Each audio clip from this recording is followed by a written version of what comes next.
ప్రజాస్వామ్యాన్ని బతికించేందుకే బీజేపీ జనసేనతో పొత్తు అన్నారు చంద్రబాబు. హైబ్రిడ్ మహానాడులో పలు అంశాలపై చర్చించారు. మరోవైపు ఎన్టీఆర్ జయంతి సందర్భంగా నేడు నివాళులర్పించనున్నారు. అలాగే ఏపీ తెలంగాణకు సంబంధించి పలు తీర్మానాలు ప్రవేశపెట్టనున్నారు. ఇప్పుడు నో కాస్ట్ కాఫ్ సిరప్ తో 60 రూపాయల విలువ గల ఇన్హేలర్ పూర్తిగా ఉచితం. దెబ్బకి దగ్గు జలుబు మాయం. మంగళగిరిలోని పార్టీ ప్రధాన కార్యాలయం వేదికగా తెలుగుదేశం పార్టీ మహానాడు మొదలైంది. వర్చువల్ గా 2 రోజుల పాటు సాగే మహానాడుకు భారీ స్పందన వచ్చింది. ప్రారంభ సమయంలోనే భారీగా రిజిస్ట్రేషన్లు చేసుకున్నారు. 1864 క్లస్టర్ల నుంచి దాదాపు 2.23 లక్షల మంది మహానాడు కార్యక్రమానికి వర్చువల్ గా హాజరయ్యారు. జై తెలుగుదేశం నినాదంతో ప్రసంగాన్ని ప్రారంభించిన ముఖ్యమంత్రి జై తెలుగుదేశం, జై జై తెలుగుదేశం. వర్చువల్ మహానాడు కారణంగా వాహనాల హోరు తగ్గిందేమో కానీ కార్యకర్తల్లో జోష్ తగ్గలేదన్నారు.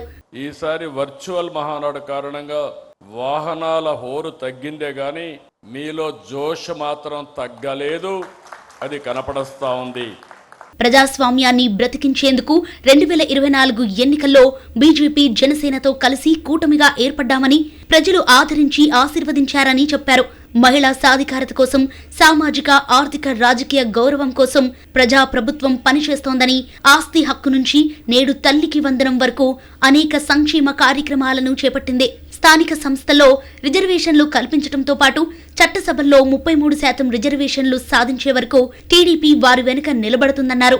మొన్నటి విజయంలో మహిళలదే కీలక పాత్ర అని, అందుకే ఈ మహానాడును ఆడబిడ్డలకు అంకితం చేసేలా మహిళా మహానాడుగా ప్రకటించారు Chandrababu. AI, quantum, space, aerospace, automobile, semi conductors, electronics ఇలా అన్ని రంగాల్లో ఏపీ చిరునామాగా ఉంటుందన్నారు.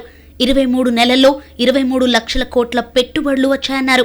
రాష్ట్రాన్ని అభివృద్ధి చేసి సంపద సృష్టించలేని వారికి సంక్షేమం గురించి మాట్లాడే అర్హత లేదన్నారు చంద్రబాబు. వైసీపీకి రాజధానిపై ఓ విజన్ లేదని, విషం కక్కడమే తెలుసన్నారు. వైసీపీకి రాజధానిపైన ఒక విధానం లేదు, విజన్ లేదు, విషం కక్కడమే తెలుసు. ప్రతిపక్షంలో అమరావతికి మద్దతు అన్నారు, అధికారంలో 3 రాజధానులు అన్నారు. ప్రతిపక్ష హోదా పోయాక ఇప్పుడు మావిగన్ అంటున్నారు. వీళ్ళని ఏమనాలో నాకైతే అర్థం కాలేదు. కేంద్ర ప్రభుత్వం పార్లమెంట్లో పెట్టి చట్టం చేసిన తర్వాత కూడా మావిగన్ మాట్లాడతారు.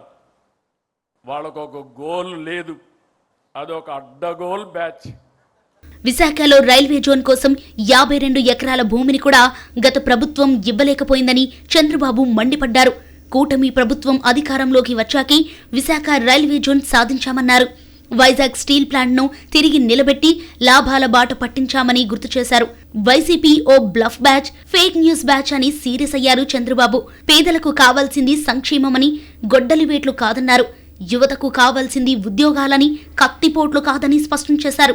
వేట కొడవళ్ల నుంచి గొడ్డలి పార్టీగా మారటం వారి విధానం. ఐటీ నుంచి క్వాంటమ్ దిశగా ఎదగటం మన విధానం. బోత్ ఆర్ నాట్ సేమ్ అన్నారు చంద్రబాబు. వేట కొడవళ్ల నుంచి గొడ్డలికి మారడం వాళ్ళ విధానం. ఐటీ నుంచి క్వాంటమ్ దిశగా ఎదగడం మన విధానం. Both are not same.